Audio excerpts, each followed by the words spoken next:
Oh, hey, welcome to my kitchen. I'm Michael Williams, your island chef, and just got some leeks on the go here.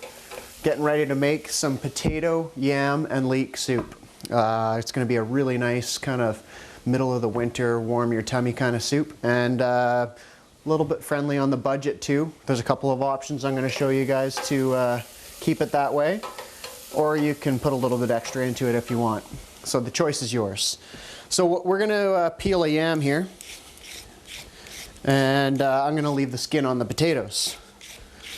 So the yam skin's a little bit too tough for my liking for this soup, but the potato skin will work out just fine, so I'm going to leave that on.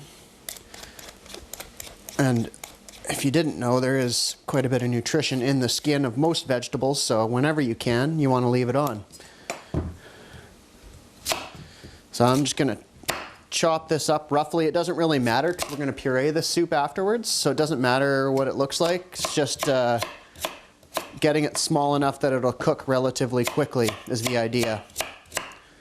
Okay, and that can go into our bowl.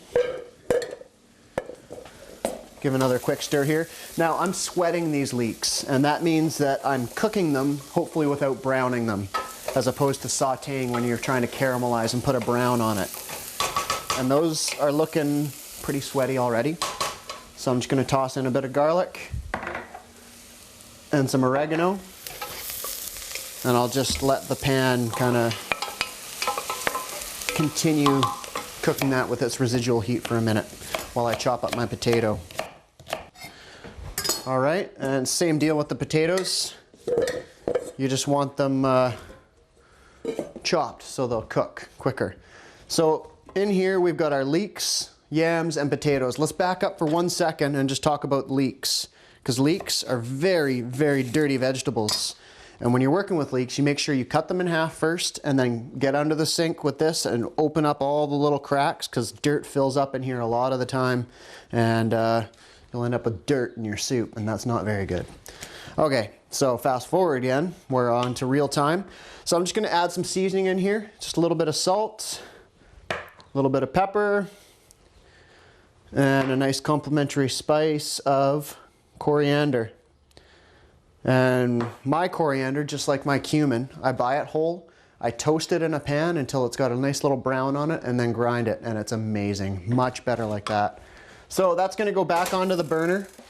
In goes our broth. And here's one of those areas where you can save a bit of money. I've made my own veggie broth. That'd be one way. Or you can use water. I've got my homemade veggie broth in here, and it's going to make a really nice soup. Worth the extra effort? I think so. So we're going to let this simmer for about 15-20 minutes or so until the potatoes and the yams are nice and soft and it's ready to be pureed. So we'll come back in a bit. All right, so we've let our soup cool down after it's simmered. Everything's nice and cooked. The potatoes, the yams are soft, which means it's ready to be pureed.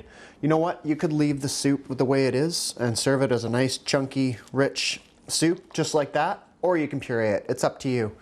For me this time, it's a puree. So, you know, we actually had one of our viewers write in and suggest using an immersion blender in this scenario instead of using the blender, which is a really good suggestion.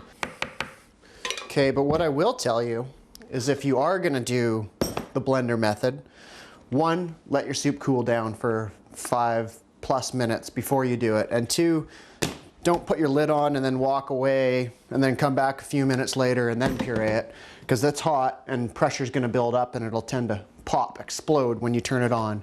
So put your lid on at the last minute.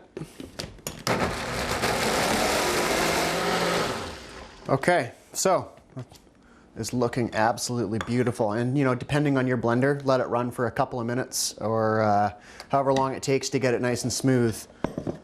I'm going to see what this is like. See how thick and rich that is? So that is potato, yam, and leek soup, which you can find on countrygrocer.com, along with hundreds of other recipes. And look it up, make it, give it a try. Let me know what you think, and thanks for being with us.